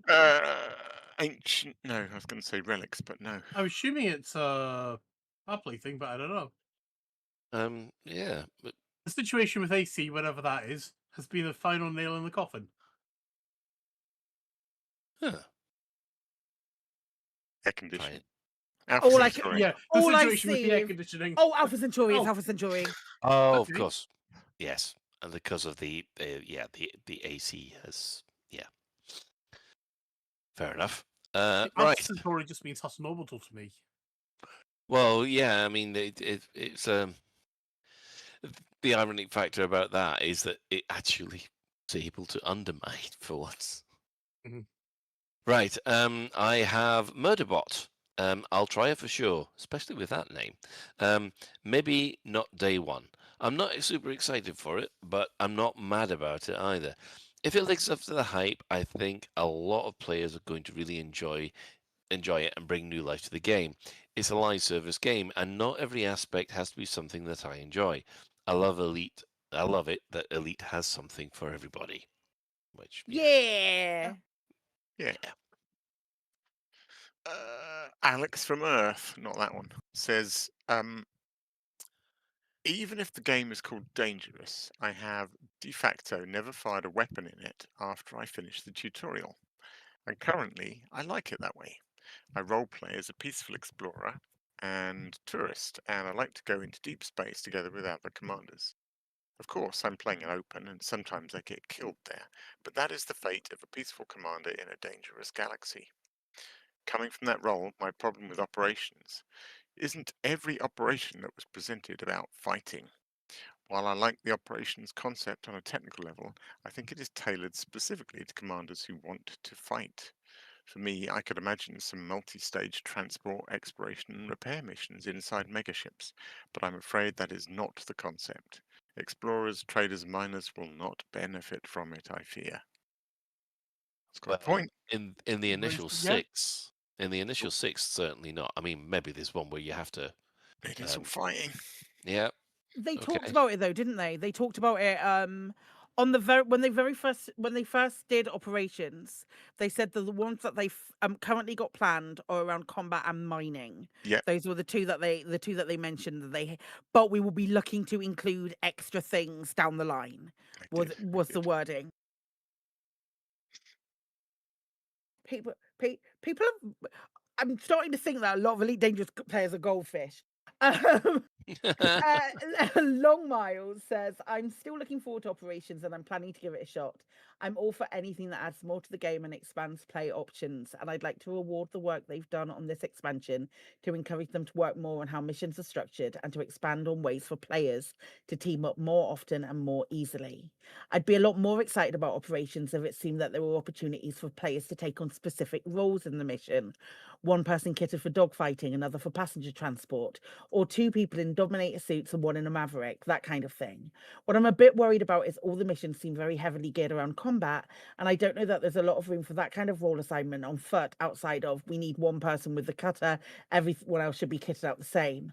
I'm more optimistic about the ability to specialize in the flight side, but I worry we're going to find fairly quickly that there will be whole classes of ships and loadouts that won't be viable.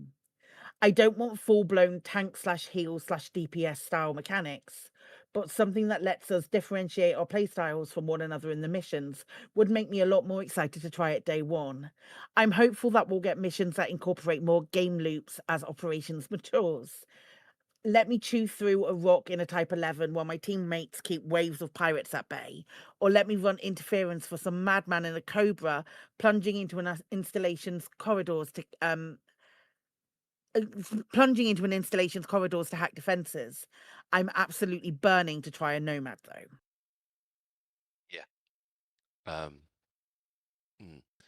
I mean, one of the things that does pique my interest is that some of these operations, if they say that they're basically reusing existing game loops, I reckon that there'll be game loops that not many people have tried. Because I only discovered recently that in some of those installations, in order to scan the installation, you've got to open doors and fly inside and explore the installation while being shot at. Yeah, there's loads of stuff. And how long has it been since installations were put in? About 8 years? At least. Yeah, never knew about it. Never knew about it, and only discovered it when I created my own installation. I bet That's you wild.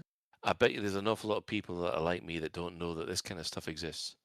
There's a thing, isn't there, where you have to put out fires or something, and it literally like little.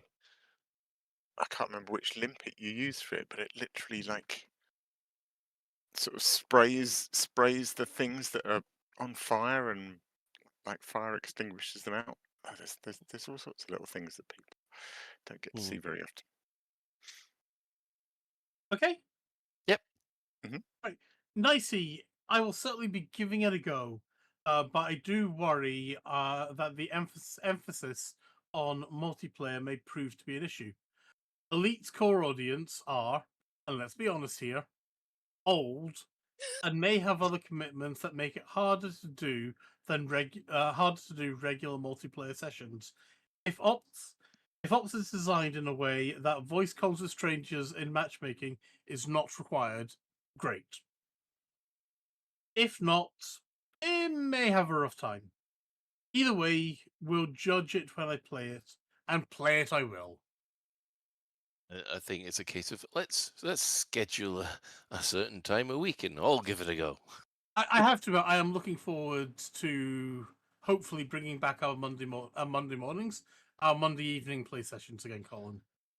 Yeah, well, I'll have to look into the times because it was getting a bit late for them. Right, I have GE Fremantle. Yes, I'll give it a go. I've been enjoying settlement raids and ground CZs, so linking that up with flying will be interesting. I'm an okay pilot and a rubbish foot soldier, so I probably won't do very well. However, mostly I'm interested to see how it's tied into the galaxy. I really hope it's in-game, or at least feels that way, otherwise I might be disappointed. My backup plan is to fill my Caspian with nomads and disappear into the black while the operations dust settles. Yeah, I mean, there is this implementation, the way that they've implied it, or implemented it, it feels a little disconnected with the Elite Galaxy, if you like. Although I think it's more connected with power play than it is with the actual BGS. But you never know. There is another change coming later in the year that might link operations in a more meaningful way. Now, mate, CQC. No, you're CQC. Eyeball says, I'm ready to go and counting down the days. Very much looking forward to something new and untested that won't immediately have a min-max guide. I'm sure, given a few hours, the meta will be established on how to speedrun them all. My main concern will be trying to find a group to run with, since I'm mostly a solo player, and avoiding the griefers who will be queuing up to ruin the experience of others. Hopefully operations will be structured in a way that minimises that. GTA Online runs their co-op heist missions in separate instances, and I hope Operations does something similar. Otherwise, blocked mail slots and seal clubbing rescue ships will be common. GTA Online is an interesting comparison. It's a similar-aged open-world game that added missions after release and continued to add additional missions for quite a long time. I hope FDev does the same. I think you're safe from griefers. I'm pretty 99.9% certain that operations are in their own little instance. With Yeah, they just are. you, your 3 other mates, and a load of NPCs. Although your mates might be random. Yeah, your mates might be griefers. Your mates might be arseholes. Yeah, but then it's a case. Because that comes the same true in real life. Yeah, then block them, and then hope you'll be matched with other people. There is a learning process, and sometimes you'll be lucky and get a good bunch of people straight off the bat. Otherwise, you might not. Sometimes a dickhead just wants to wave a gnome in your face. That's all. Yeah, well, that's been in since that kind of problem's been in since Ultimate Online. So Yeah. you're gonna get some that you need to get rid of. But yeah. Peppery says, for me, it's going to be hit or miss depending on the new modules they release. Are they good, broken, or useless? New usable modules for all ships can be very interesting. Let's just hope that balance patches can be made more regularly, if at all. More info on them, please. the Notabath page numbers aren't final is worrying considering the numbers shown made little sense, right? I think that's talking about one of the like the reward screens. I didn't really pay that much attention to that. I thought it was just filler. No, I didn't. I thought it was just Yeah, I just looked at. I'll do later. Yeah, I'd looked at it and looked at the layout and thought, okay, yeah, I can see where everything goes. I'm not bothered about the figures on them just at the moment. So yeah, that was nice to see. Ben. Right. Lastly, we have Master of Games with 2 Z's, and that makes it cool. In my opinion, I might like it a lot.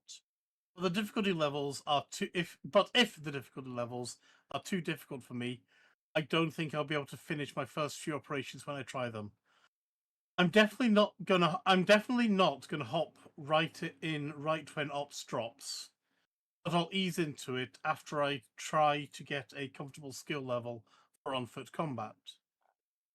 My worst fear is that operations would turn out to be as big a disappointment as a big disappointment, especially that we're all hoping for a sprinkle of FDEB procedural magic to add variety and replayability. And I agree with other commanders voicing their desires for non-combat oriented operations, and hopefully a bit more strategy than all engineered dominator shoots go shooty. As always, and forever, I wish the best, or at least for halfway the best. Excellent. Well, thanks everybody for your replies. It's pretty obvious that everybody is the. I think that the multiplayers are the people who are used to multiplayer are raring to go for it. People who play in solo are kind of split between the definitely not going to do it because I don't like people, or we'll wait and see how it goes, and maybe I'll dip a toe in the water. Yeah. So, I'm hoping that this is a lot more successful than other things that have happened in Elite. Yeah, me too. I'm hoping it's not. I'm hoping to hell that it's not going to be CQC Mark II. I am looking forward to it, but yeah. Can I just ask a quick question of everyone? Right, I'm going to start with myself. I do not think I would play this with a bunch of random people. What about the rest of you? I've got no problem playing with a bunch of random people. I can imagine that may well be how I'll try it. In fact, I'll probably try it solo. I may well on sort of almost on day one, preview server aside. That at like 5 a.m. Yeah. That may well be what I'll almost have to do, is just see who's around and see how it goes down. See if you can find the Australian players or something. Yeah, maybe.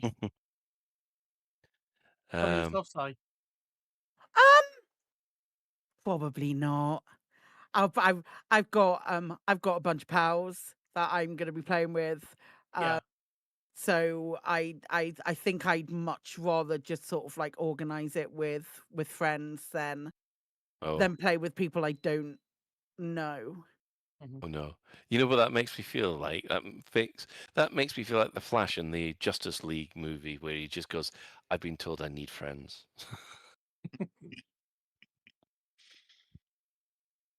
Right. Okay. Moving on. Any other business? Hey, speaking of friends, yeah, friends. We're friends, right? Sorry. Like, if we do get access to operations this week, as far as like a preview thing, the plan is for us to do a Lave supplemental on Saturday. We don't know exactly who's going to be there at the moment, but Saturday evening we might try and give some operations a go, and you might have various different points of view from others, our streams, as it were. If we get access to operations, that's the big caveat. If we don't, we're probably not going to do fucking anything because it's too hot. But if we do, it would be a shame for us not to get together and do something stupid. Yes. We're going to do our best impersonation of the Red Dwarf crew and get 3%. Absolutely, we're gonna absolutely complete. butcher operations if we have access to it. And then we've all got to decide who's Cat, who's Rimmer, who's Lister, and who's Crichton. So, yeah, do you really want to be Cat in this? Right. Okay, then. Our shout-outs. Our sister station, Hutton Orbital Radio, it broadcasts on a Thursday at 8:30. You can tune in at twitch.tv/Hutton Orbital Truckers, or if you just want the audio, go to radio.forthemug.com. For the discerning commander that still likes a bit of CQC action, check out the CQC Discord at discord.me/Elite Dangerous CQC. And we'll give shout outs to the other Elite Dangerous podcasts. That'll be the Guard Frequency, who do other space games as well. The Effervescent Loose Screws, for everything you wanted to know about how much a pound of squid costs and how many shares that buys you. And of course, if you speak French. It's too hot to speak French. I just let the funky music do the talking. That's the Elite Dangerous podcast, who also do those fantastic in-game missions as well. Following on this, we have a rather extensive Galnet News Digest, as provided by Commander Witherspoon and Commander Beetlejude. Sit back and enjoy, everybody. And thanks to everyone who's chipped in the Twitch chat and the in-game commanders. We have in the bar Arapathus, Thundera, Soccer42, and Duck Zero, or is that Ducko? I mean, that sounds Australian, if you ask me. That's Ducko. So, I think it's Silent Zero. That was a Silent Zero. It's just Duck. He's from Stoke. He's from Stoke-on-Trent. Anyway, after insulting poor Duck there, special thanks goes, of course, to Commander Tokuso, JN-Trax, and Alan Stroud, who have created music that we use on the show. So that is it for another episode of Lave Radio. If you'd like to get in touch with the show, you can find all the contact links in the home/contact us menu of the laveradio.com website. And we love getting your feedback on Spotify, so also should mention thanks to Jay Fremantle, Rob Becker, New Nefo, and Neoville for their comments this week. Thank you very much. But do let us know if you have any questions or if there's anything you'd like us to discuss in a future episode. Lave Radio is recorded live on a Tuesday evening at 8:30 and streamed out at laveradio.com/live. So, thanks to Claire. Thanks. I'm going to go and try and cool down. Good luck with that. Thanks. Thanks to Apathy. Oh, no. Thanks to Ben. Okay. Yeah, I'm going to go and jump in a bath of cold water. Okay, and of course, thanks to Alec Turner. Thanks, Colin. No. And of course, special thanks goes to today's tech specialist. That would be the Chris Mark IV, not Apathis, which I don't know why the heck I said that, but Chris Mark IV. You're welcome. Thank you.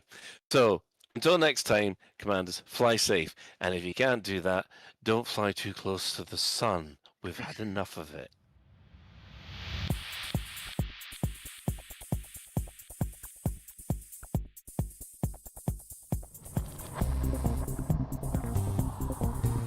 Is your life like this? Sounds like someone having an orange inserted into them.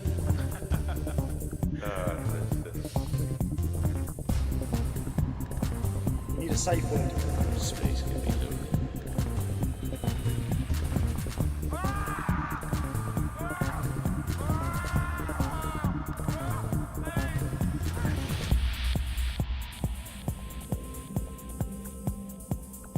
I'm going to see the galaxy.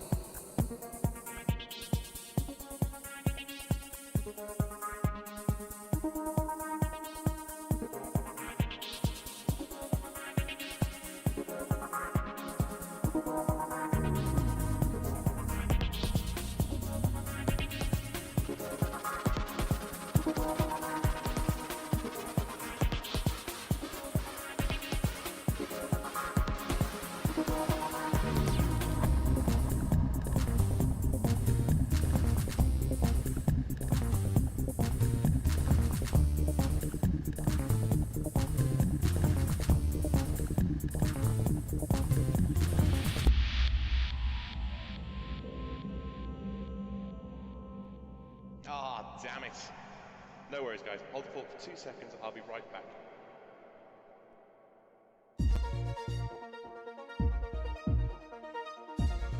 We now have more information about the team-based operations missions that will be launching on the 30th of June. If you've never done much on foot combat, will you be ready? Do you know the difference between upgrading and engineering for suits and weapons? Do you know the difference between goods, assets and data, and which ones can be traded or sold? If you're completely clueless, perhaps we can help.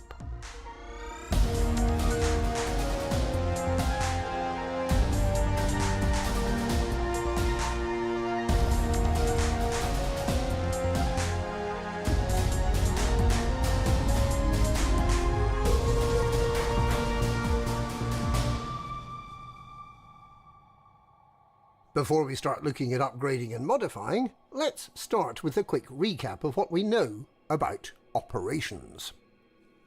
Operations missions will be managed by Frontline Solutions, who'll provide an Operation Runner megaship to get you and your equipment to the location of the incident. The missions are designed for teams of between 2 and 4 commanders, and only commanders, so you can't hire crew to fill in the gaps in your team. You may be able to solo some of them, but it won't be easy, so it's probably best to make at least one friend you can work with.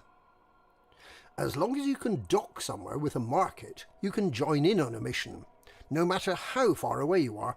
At the point when you sign up, you can also choose from any of your ships, no matter where they're docked, and you'll have access to all your on-foot loadouts from the Operation Runner megaship at any time during the mission. If your ship is destroyed or you lose consciousness while on a mission, you will be returned to the Operation Runner or to your ship, whichever's closer. For immediate redeployment, there is no penalty for being redeployed during a mission. If you're successful in completing operations missions, you will be rewarded with credits, a new currency called Mercoin, and materials. The Mercoin can be used to purchase unique ship modules and blueprints, and engineering modifications for the gear, which you can purchase in the usual places, outfitting and engineers respectively. There will be 6 mission types initially, with a somewhat basic roadmap suggesting there will be more in the future. Terminal prosecution requires at least 2 team members and is about eliminating criminals from the system and involves in-ship and on-foot combat. Tactical takedown requires 3 team members. It involves boarding a megaship, gaining access to flight records, then paying a visit to the home base of the general responsible to explain to them the error of their ways. Reclamation point needs at least 2 team members. You'll need to eliminate hostile ships around the megaship and the pirate crew of the megaship itself to restore it to its rightful owner. Rapid response requires at least 3 team members. You'll need to evacuate a planetary port before a hostile fleet arrives. Firestorm Rescue requires 3 team members and is in-ship only. You need to break your way into a burning starport and evacuate hostages. In Biohazard Takedown, 2 or more team members need to board a megaship, find some rogue researchers who have been developing a dangerous weapon, and eliminate them. Note that most of these missions require some level of on-foot engineering, and that might be a problem if you've never felt the need to engineer your on-foot equipment before. So, how do you go about getting set up for on-foot operations? The Galnet News Digest team went through the process of learning how to get suits and weapons upgraded and modified earlier this year, so we can share some very basic pointers for absolute beginners. You buy your suits and weapons from Pioneer Supplies in the concourse of most starports and outposts. Other than the default flight suit, there are 3 types of spacesuit, one of which, the Artemis, is only suitable for exploration. The other 2 are the Dominator, which is the fighting suit, with up to 2 primary weapons and a sidearm, and the scavenging and breaking into things Maverick suit, which includes a thermal cutting device, the Arc Cutter. The Maverick is the most flexible suit, but the Dominator is significantly superior in a firefight. These suits normally come as Grade 1, although you may be lucky and find a Grade 2 or a Grade 3 suit for sale, sometimes including engineering. Be careful though. You can't remove engineering modifications, and you may not want the modification that's on offer. Upgrading a suit does two things. It improves the performance of the suit, and it creates up to 4 slots for applying engineering modifications. The highest grade is Grade 5, and with a little effort to gather materials it's perfectly achievable, and ideally what you should be aiming for operations. You should absolutely be using the ED Odyssey Materials Helper to guide you through this process. Without it, space can be a very lonely place. If you're a power agent for any of the 12 power play powers, you probably already have a decent stock of materials, but if not, completing delivery and retrieval missions is a relatively safe way to start your collection. You can filter by materials when choosing the mission. Our initial misconception was that suit upgrades came from engineers. They don't. The wise guy behind the counter of Pioneer Supplies has a not very obvious option to apply upgrades to suits and weapons, and it is there you should go. If you don't have all the materials you need, you'll either need to trade some of what you do have at the bartender, or head out on a mission to earn some. Materials come in 3 flavours: goods, assets and data. Goods include things like Thargoid Spirorefinery Compound and Radicoida Unica seeds, as well as power regulators that you may or may not acquire a small collection of. Most of these are not used for engineering, you can sell them to the bartender. Assets have 3 subcategories: chemical, circuit and tech. Some of the assets are used in engineering, while others are only good for trading. Your bartender is like 3 material traders rolled into one, and will allow you to trade for the ones you need within each subcategory. Data is used for upgrades and engineering. Any unwanted data can be sold to the bartender, but like goods, it cannot be traded. Note that any data with the word power in the name is special data that's used for power play, and it's not used for upgrading suits or for engineering. Weapons come in 3 types: kinetic, laser and plasma, made respectively by the Kinematic, Takada and Manticore corporations. Kinetic weapons are best when your opponent's shield is already down, while laser weapons are good at shield stripping. Plasma weapons are an all-rounder, although they're often considered inferior. Like suits, they can be upgraded to Grade 5, which offers better performance and the 4 engineering slots. You probably want to carry a balance of kinetic and laser weapons, or go for plasma. For a Maverick suit, which has only 1 primary weapon, a Karma AR-50 for accuracy, or a Karma C-44 for spraying bullets in a wide cone would be well balanced with a laser sidearm, such as the TK Zenith, which is great at stripping shields. Or, if you want to pack a shield-stripping sniper rifle, such as the TK Aphelion, the Manticore Tormentor makes a great plasma sidearm. Dominator suits have an extra primary weapon slot, so you have much more flexibility for that rocket launcher you've been eyeing. So, you've got your suits and weapons. You need to make these into loadouts by matching suits with a selection of weapons and giving the loadout a meaningful name. Then you can easily switch between the loadouts in your ship, SRV or at the terminals in a starport concourse. The next step is engineering. Before you can do any engineering, you need to start unlocking on-foot engineers. If you're in the bubble, your first stop will be Domino Green at the Jackrabbit in Auritius. Rather bizarrely, she'll only help you if you've clocked up 100 light years of travel in Apex interstellar shuttles. These shuttles are a humorous way of travelling around the galaxy. The fleet of Adders do not have supercruise overcharge, so it takes ages to get anywhere, especially as the pilots seem to get confused if there's a planet in the way. Whatever you do, don't book an Apex flight to Hutton Orbital. Domino Green offers advanced tracking, A useful suit modification, as well as a couple of handy weapon modifications, greater range and stability. If you can supply her with a favourite type of popping candy, she will open up about the whereabouts of the elusive Kit Fowler, who can offer extra ammo capacity, faster shield regeneration, and increased magazine size. There's a total of 9 engineers to unlock in the bubble, and 4 in Colonia who offer the same engineering mods. It's actually a lot of fun learning how to get your hands on all the materials the engineers need.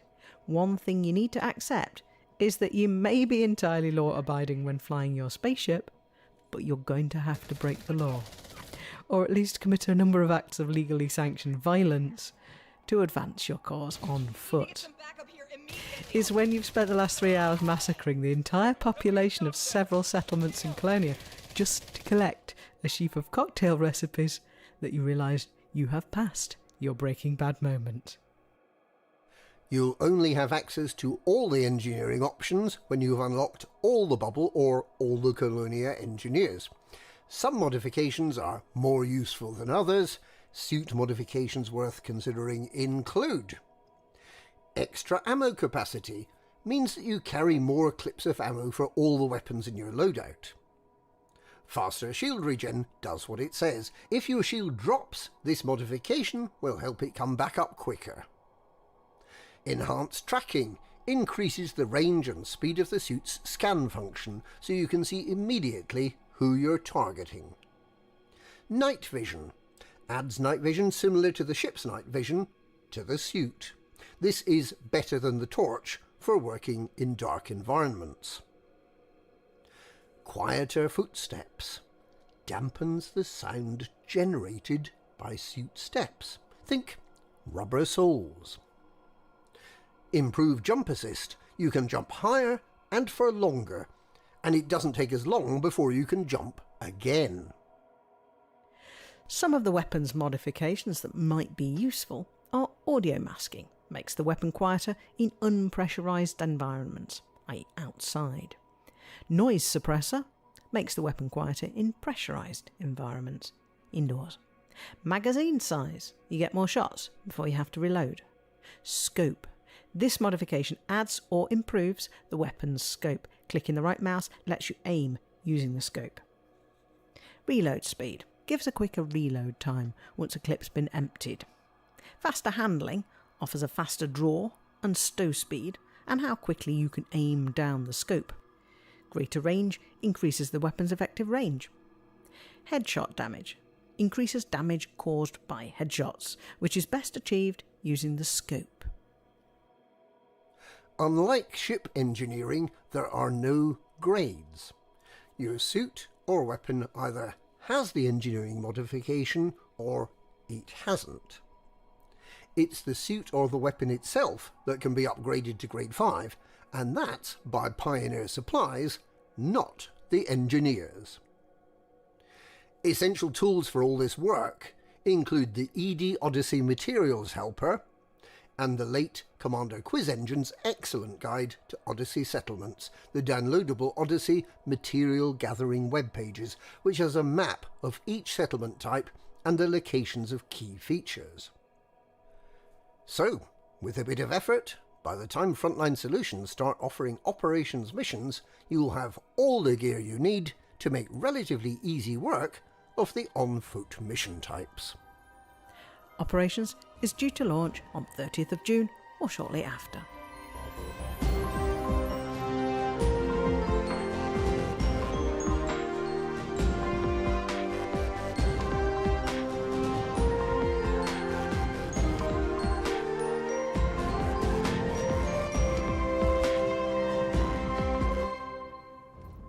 Farewell for now, Commander.